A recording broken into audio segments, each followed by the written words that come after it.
Salut les gens! Alors aujourd'hui je reviens vous voir donc pour la review du chapitre 527 de Fairy Tail.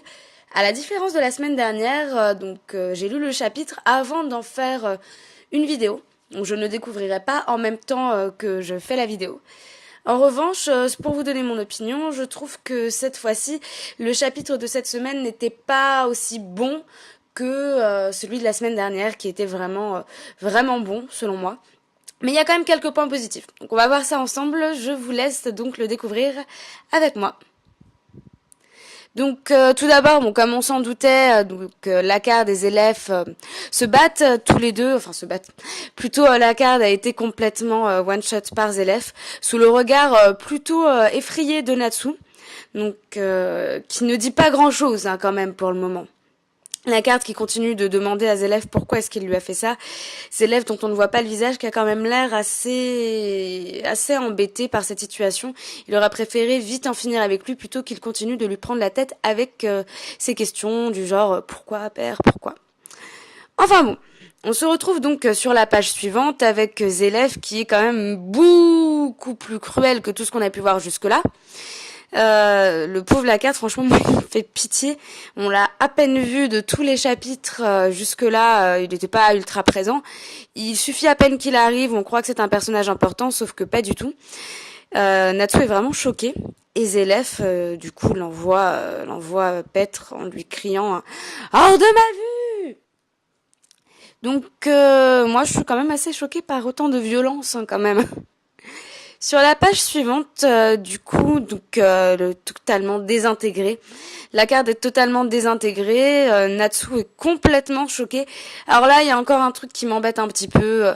Le truc classique de Fairy Tail où Natsu ou un autre personnage dit faire ça à ton ami, faire ça à ton camarade, faire ça à ton nanani, faire ça à ton nanana. Ça va, au bout d'un moment, on a le droit de tuer ses alliés quand même. Enfin, je veux dire, Zélef, c'est un méchant, donc c'est un petit peu son but d'être méchant, justement. Voilà, ça m'énerve un peu que Natsu continue, Mashima plutôt continue de mettre ses personnages toujours dans le même schéma de c'est pas bien de faire ça, c'était ton ami, blablabla. Bla, bla. C'est quand même assez énervant. Là, Natsu décide bien évidemment de frapper Zélef au visage, puisqu'il est quand même assez énervé de le voir se comporter comme ça. Donc, ce qui est quand même assez compréhensible. Donc voilà, c'est quand même un petit peu énervant. Donc encore une fois, de voir Zélef qui dit ouais voilà, je suis nanana, et Natsu qui lui dit je sais qui tu es, t'es qu'un gamin, t'es qu'un gamin qui joue au mage noir quoi. Enfin, mon petit moment assez énervant que j'apprécie pas spécialement. Là, on en revient du coup au combat de Gildarts contre Auguste, donc avec Kana.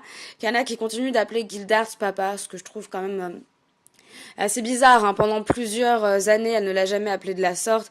Et finalement, Bon, quand même, l'avantage, c'est que Auguste n'a pas été one-shot, donc ça, je trouve que c'est quand même une bonne chose. Il se relève, ça, je n'en attendais pas moins. L'inverse m'aurait quand même assez déçu. L'inconvénient, c'est que ça va donner quand même lieu à quelque chose d'assez pas très cool. Je suis née avec un pouvoir magique incommensurable, mais je l'ai rejeté, négligé, et j'ai fini par atteindre la barrière que tout être humain rencontre. C'est pourquoi, même si mon corps tombe en morceaux, le mage le plus puissant des 12 Spriggan, Auguste, va détruire ce pays avec son pouvoir. Donc Auguste totalement prêt à se sacrifier.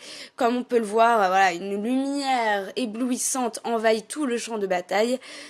Auguste criant « Dispersez-vous et finissez en cendres avec mon corps ».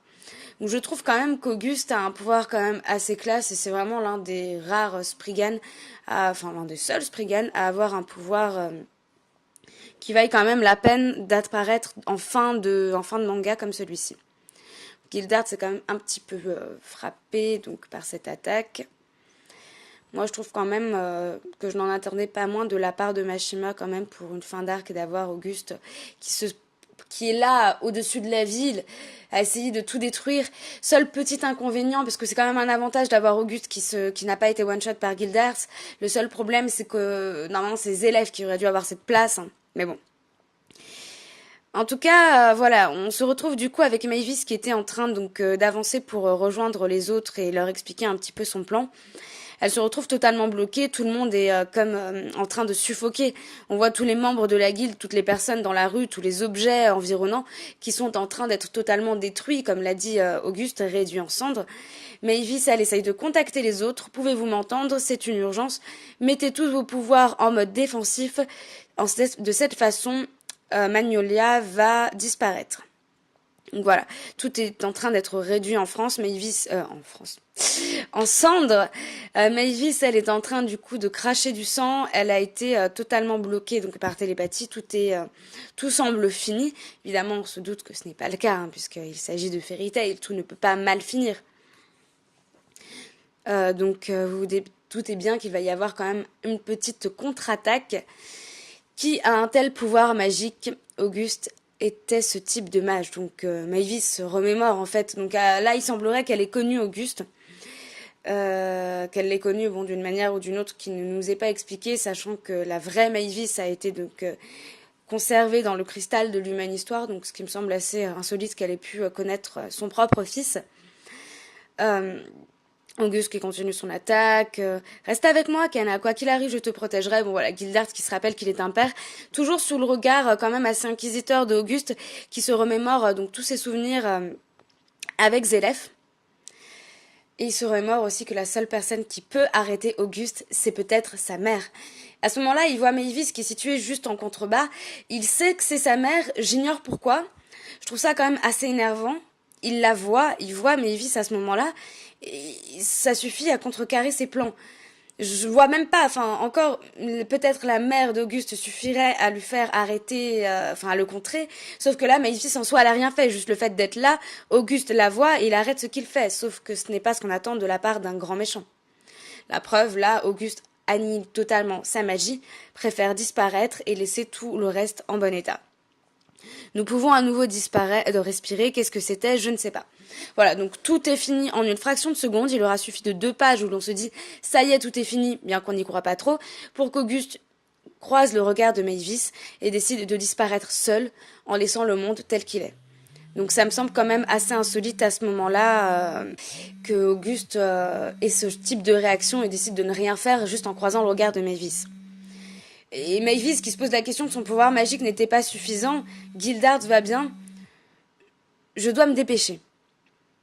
Je trouve ça quand même assez illogique, hein, personnellement. Le corps d'Auguste est en train de disparaître. Il a décidé de tout laisser tomber. Au moins une fois serait assez. Au moins une fois être serré dans tes bras. Auguste, être serré dans les bras de Mavis, tout ce qu'il cherchait depuis le début, c'était être serré dans les bras de sa mère. Il reconnaît sa mère. Il y a pas mal de choses qui sont assez illogiques à ce moment-là. Et là, cette scène, c'est encore plus illogique. Enfin, je veux dire, on a quand même Mavis qui est là, en train de s'avancer donc pour rejoindre les autres, et le gamin qui est là derrière elle, qui est entre guillemets le fantôme, l'espèce de projection astrale d'Auguste étant plus jeune, qui ressemble clairement à Mavis. Elle sent sa présence, il l'appelle maman, elle se retourne, et bien évidemment il n'y a rien. Mais à quel moment Auguste a su que Mavis était sa mère? Zélef lui-même, il n'en a pas vraiment parlé jusque-là. Il a dit je n'ai pas d'enfant, donc il ne considère pas Auguste comme étant lui-même son enfant. Zélef ignorait totalement qu'Auguste était son fils. Comment Mavis aurait pu le savoir? Et comment Auguste lui-même aurait pu le savoir du coup? Il y a quand même pas mal d'incohérences. À ce moment-là, Gray et Lucie rejoignent Mavis, et qu'est-ce qu'on se retrouve à faire? À trouver une solution pour essayer de sauver Natsu. Mavis est en train d'expliquer donc son plan, qu'elle a en fait une idée. Donc, elle est en train de dire que tout le monde se bat dans la partie sud de la ville et l'ennemi dispose toujours de quelques forces. Donc si j'ai bien compris, là il n'y a plus personne à battre à part Acnologia et Zélef. Tous les autres ont été annihilés. Donc Zélef est donc bien évidemment le mage le plus puissant et Acnologia le démon, le dragon le plus puissant. Et là, encore une scène qui m'énerve, c'est que Mavis dit qu'elle a réussi à choper quelque chose à Zélef, et c'est le livre D&D, voilà, qu'elle a dans ses mains. Ce livre, comment est-ce qu'elle a réussi à se le procurer? Enfin, réellement, elle n'aurait pas pu. C'était beaucoup trop facile. Bon, certes, Mavis est puissante, mais c'est une stratège. Elle n'est pas censée pouvoir réussir à récupérer un livre aussi puissant sans qu'à aucun moment on s'en soit rendu compte. Enfin, nous, en tant que lecteurs. Je trouve que c'est trop facile. Quand cela arrivera, afin de sauver Natsu, nous aurons besoin du pouvoir de vos amis. Voilà, encore une fois, pouvoir de l'amitié. Mavis a une solution pour sauver Natsu. Et Natsu qui est toujours en train de combattre Zélef. S'il vous plaît, ne laissez personne s'approcher de la guilde avant qu'ils aient fini. Voilà, donc toujours les deux en train de combattre. Natsu contre Zélef. Moi, honnêtement, je me demande comment va se dérouler l'issue de ce combat, surtout que là, je trouve ça totalement ridicule, la façon dont Natsu traite Zélef, sachant que Zélef est un réel enfoiré. Il le dit, toujours en train de se plaindre. J'ai beaucoup lutté, j'ai eu une vie très difficile, ça a été très chiant pour moi. Je ne pourrai jamais avoir une famille. La femme que j'ai aimée est morte. Voilà, on a quelques flashbacks montrant que Zélef a une vie très difficile, comme on le sait. Et à ce moment-là, Natsu s'énerve. Ça n'a rien à voir avec la famille. Ça n'a rien à voir avec le pardon. Fais-toi ton propre bonheur, c'est ça la famille. Voilà, Natsu qui continue de donner encore et encore et encore et encore des morales en mode la famille c'est très important, moi je vais t'expliquer ce que c'est. Tu n'as rien compris à ce qu'était la famille, moi qui viens de la guilde de Fairy Tail, je vais te l'expliquer. C'est vraiment insupportable. Surtout quand on voit cette page-là. Et ne dis pas que tu as personne quand quelqu'un avec qui tu as encore des liens est juste sous tes yeux frangin. C'est plutôt surprenant. Zélef le dit lui-même, c'est surprenant que Natsu appelle Zélef frangin. Enfin, je veux dire, Natsu n'a absolument aucun souvenir du moment où lui et Zélef vivaient encore ensemble. Natsu n'a eu que quelques flashbacks, comme on l'a vu dans les chapitres précédents, où il a vu ses vrais parents. Mais à part ça, Natsu qui appelle Zélef frangin, sachant que Zélef est un réel enfoiré, que Natsu est en train de se battre avec lui, c'est totalement incohérent. Il n'y a pas du tout de logique là-dedans. On sait que Natsu aime tout le monde, mais de là à appeler Zélef frangin, sachant que là, sur cette page-là, on voit qu'ils sont à deux doigts de se battre. Chacun a une aura de lumière, de feu, de sombre magie qui est générée par son propre corps, c'est parce que c'est aussi de la passion. Tu as raison, Natsu, je devrais plutôt dire Yandy. Voilà, c'est une passion, enfin, c'est pas vraiment de l'amour, c'est pas vraiment de la haine, c'est entre les deux, ils ont toujours dû s'affronter, avec leur cœur entrelacé par un fil, il n'y a qu'un moyen de séparer leur vie, c'est de se battre, mais le problème c'est que, comme on le sait, si l'un meurt, l'autre mourra aussi. Mais Mavis lui dit, j'ai trouvé la solution du coup pour battre Zélef sans que Natsu meure. Mais quelle est cette solution? Parce que franchement, si on nous sort un truc genre pouvoir de l'amitié encore une fois, je ne pourrais qu'être réellement déçue. D'un autre côté, moi ce que j'aime bien, la seule chose que j'aime bien dans ce chapitre, c'est que Auguste n'a pas été one shot. Le problème, c'est qu'il n'a pas été one-shot pour ensuite nous montrer qu'il va nous faire une attaque super badass. Attaque super badass qui finalement a été contrée par son simple regard envers Mavis qui se trouvait non loin du champ de bataille. Seul problème, c'est qu'il n'était pas censé connaître Mavis, son visage. Zélef lui-même n'ayant même pas eu conscience de son enfant. Mavis, elle, étant morte à ce moment-là. Enfin, je veux dire, on sait même pas vraiment dans quelles circonstances est-ce qu'elle a pu donner naissance à ce bébé. Je veux dire, quand elle s'est sacrifiée, directement, elle a été scellée en lui-même l'histoire. À quel moment est-ce que le bébé a pu naître? Et à quel moment est-ce que Mavis a pu savoir qu'elle avait un enfant?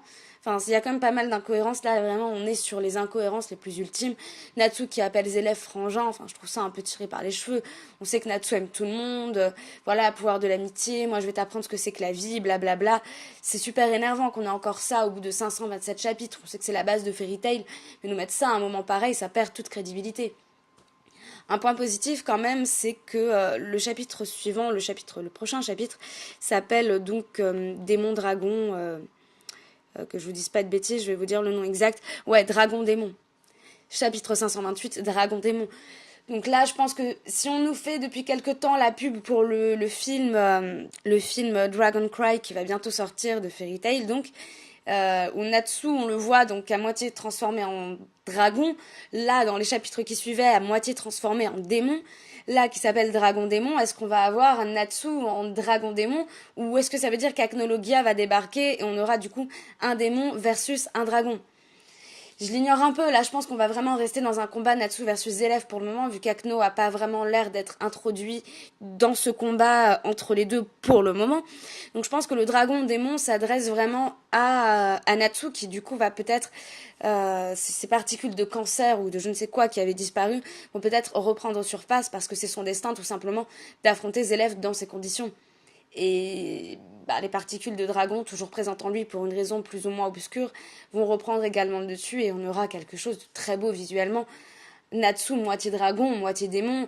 Enfin, je veux dire, Natsu, j'attends que ça depuis que je sais qu'il est l'un des démons du livre. Enfin, c'est même le démon suprême créé par Zélef, en fait. Il est Yendi. Et à ce moment-là, j'ai qu'une seule envie, c'est de voir Natsu en tant que démon totalement péter les plombs. On l'a plus ou moins vu quand quand il était retenu par ses chaînes et que l'un des Spriggan a dit « Je n'ai jamais vu une telle chose, blablabla ». Sauf que nous, on l'a pas vraiment vu, on l'a entreaperçu.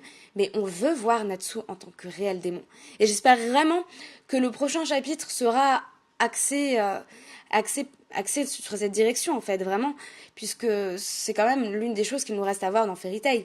Moi, selon moi, ce qu'il me reste à voir encore, c'est comment est-ce que Zélef va être vaincu. Comment est-ce qu'il sera vaincu sans que Natsu ne meure. Comment est-ce qu'est Natsu sous sa forme démoniaque. Et encore quelques petits combats intéressants. Donc comment est-ce qu'Acnologia va être battu. Et surtout, j'espère que Acnologia ne va pas devenir un gentil à la fin de l'histoire. Zélef, ça m'étonnerait pas trop, puisqu'il est un petit peu dans cette bipolarité, quasi-schizophrénie, qui fait qu'il n'est pas vraiment conscient de ce qu'il fait. On l'a jamais vu aussi mauvais qu'aujourd'hui, alors que Zélef, on l'a quand même vu pleurer le jour où il a revu Natsu. Il est complètement paumé. Donc, s'il redevient bon à la fin, ce serait quand même logique. Mais si Acnologia devient bon, c'est complètement n'importe quoi. Enfin voilà, dites-moi vos spéculations du coup sur le prochain chapitre, sur le 528, si cette appellation de dragon-démon est à destination de Natsu, qui sera mi-dragon, mi-démon pour le combat qui va suivre, ou alors c'est à destination de Acnologia qui va se mêler au combat, et on aura donc un démon versus un dragon. Voilà, donc moi je vous dis du coup à la semaine prochaine. Je vous retrouverai donc en début de semaine avec quelques vidéos qui sont déjà en préparation. Donc je vous souhaite une excellente fin de journée, je vous fais des gros bisous. Salut!